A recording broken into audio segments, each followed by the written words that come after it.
Ons gaan in hierdie les 'n opsomming doen van die eerste 5 hoofstukke van Die Krippelengel. Now this is simply a summary of the chapters 1 to 5. Please note that this does not absolve you from reading the actual book. You have to read the book because not only does it better your language and grammar structures, teaches you new vocabulary, but also it gives you a better understanding of what the story is actually about. Let's have a look at the summary. In hoofstuk 1 leer ons vir Tina Lou ken. Sy is ons hoofkarakter. Nou Tina Lou is nie tevrede met haar lewe nie en sy wil wegloop Kaap toe en sy wil by haar cousin Rosie gaan bly. By die N1, which is the highway, praat 'n padloper met haar, 'n ryloper, 'n hitchhiker, Jakob, en hy sê vir haar, sy moet vir die eienaar van Engelsplaas vir geld gaan vra. Stefans Maree is die eienaar van Engelsplaas, en hy stem in, he agrees, om vir haar te betaal om na die dorpsskool te gaan en in die koshuis te bly. Die plaasskool, so this is the farm school where she has been going up to now, Rising Star, is 'n Engelse skool en gaan net tot by graad 9. Maybe just to explain at this point, so all the kids that lived around and on the farms used to go, or they first started off going to the English farm school, Rising Star. This school, however, only goes up to grade 9. Then when they have to go to grade 10, they have to move to the Afrikaans high school in the town of Van Noord. This is then many times a problem for them because now they have to switch from English to Afrikaans, get new textbooks, and they find it too hard, and then they simply drop out. So Tina wanted to start grade 8 in the new Afrikaans school to get a head start and this way be able to get better results. Right. Die dorpsskool is Afrikaans en sy dink sy sal beter geleenthede kry, better opportunities, as sy daarheen gaan. In hoofstuk 2 leer ons nog karakters ken. Ma Letty is Tina se ma en sy is woedend. She is very angry. Wanneer Tina vir haar sê dat sy vir Stefans gevra het om vir die dorpsskool te betaal. Ou Kersaand, this is Christmas Eve, vertel Ma Letty dit vir Pa Ad en hy is diep seer gemaak. He is very hurt. Kersoggend, on Christmas Day, is daar 'n kersdiens, 'n church service, in die skuur op die plaas vir al die plaasarbeiders, in the barn on the farm for the farm workers. Aunt Merlin is Jakob se ma en sy is ook daar by Tina hulle se huis, maar niemand wil met haar praat nie. Nobody wants to talk to Aunt Merlin.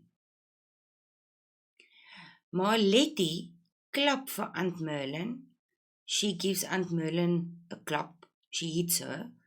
En Aunt Merlin sê, dis die eerste keer wat sy iets voel. So just a little bit of background on that. We have learned so far in our lessons about die Krippelengel that Jakob had a very bad life. He suffered quite a lot, fell into the pub when he was a little baby, or not a baby, when he was a young child. He suffered from epilepsy, and when he was a teenager, he committed suicide. So his mother has obviously also been very traumatized, and she had a drinking problem. So on this Christmas day, she was there, but nobody really wanted to talk to her.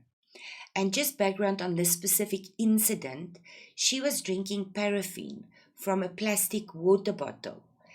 It was a clear fluid, and Tina wanted to take a sip. And when she wanted to take a sip, her mother grabbed the bottle from her. And this is why she then hit Aunt Merlin, because it was paraffin, but it looked like water. And when Marletti hit her, Aunt Merlin said it was the first time that she felt something. So she must have been going through a very hard time. Reg. Hoofstuk 3.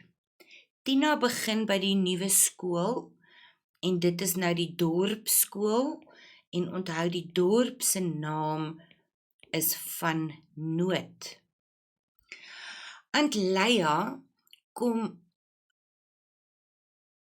vir Tina om te help, so sy kom roep vir Tina om te help en sy kom terug met 'n tas vol nuwe skoolklere, onderklere en sportklere. Pa Ad is baie ongelukkig. So remember, these people are very poor. Aunt Leia works in the house on Engelsplaas, of which Stefans Maree is the owner. So she called for Tina to come and help her at the house, but then they took her shopping to buy new school clothes, underwear and sports clothes to take with her when she starts at the new school. When she got home with all this new stuff, Pa Ad was very unhappy because now he started feeling that she wants to mix with the white people more than them and that she's starting to think that she is better than them. Reg. Mevrou Coetzee vat vir Tina en haar ma dorp toe om vir Tina in te skryf by die nuwe skool. Tina kry al haar boeke in Afrikaans. Remember, she had to switch now from English to Afrikaans. En sy is seker, sy het die regte besluit geneem. She is certain that she made the right decision. Die graad 8 ontgroening, the grade 8 induction, when this happens, Tina realizes that she's got wilskrag en vasbeslotenheid, that she has willpower en sy is vasbeslote.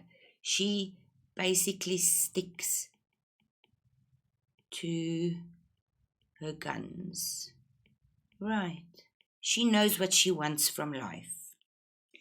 Die polisie kom by die skool en vra wanneer sy laas vir Jakob gesien het. This gives us a little indication of the fact that Jakob maybe hasn't died yet. We do learn from the story that he died when he was a teenager, but he was roughly the same age as Tina. So the police came to the school to ask Tina when she last saw him. Later on in the story, we learn that the last that they saw him was at a prayer hour at the church, and from there is where he walked to the train tracks where he then died. Reg. Daardie aand begin Tina droom van Jakob. That is the night that she starts dreaming about Jakob. Hoofstuk 4 is gedurende die eerste skoolkwartaal. Daar is 'n oriënteringsnaweek vir die graad 8s, like an orientation weekend for the grade 8s. Tina maak vriende met Hanmarie, she makes a new friend. Sy bly die naweek by Aunt Ketlin en Uncle David in Martha se Chris. This is the colored township next to the town of Van Noot.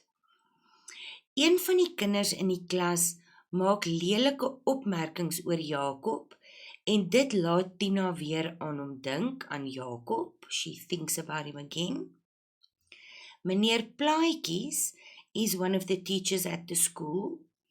Hy nooi vir Tina om te skryf vir die skoolkoerant. He invites Tina to write for the school newspaper. Maar sy voel alleen, want sy het niemand om haar blydskap mee te deel nie. She feels lonely because she doesn't have anyone to share the good news with. She is scared when she tells her family that they're going to think that she's just bragging. In hoofstuk 5 het sy weer 'n ontmoeting met Stefans. Sy het nie daardie Vrydag 'n geleentheid om huis toe te gaan nie. She doesn't have a lift to go home.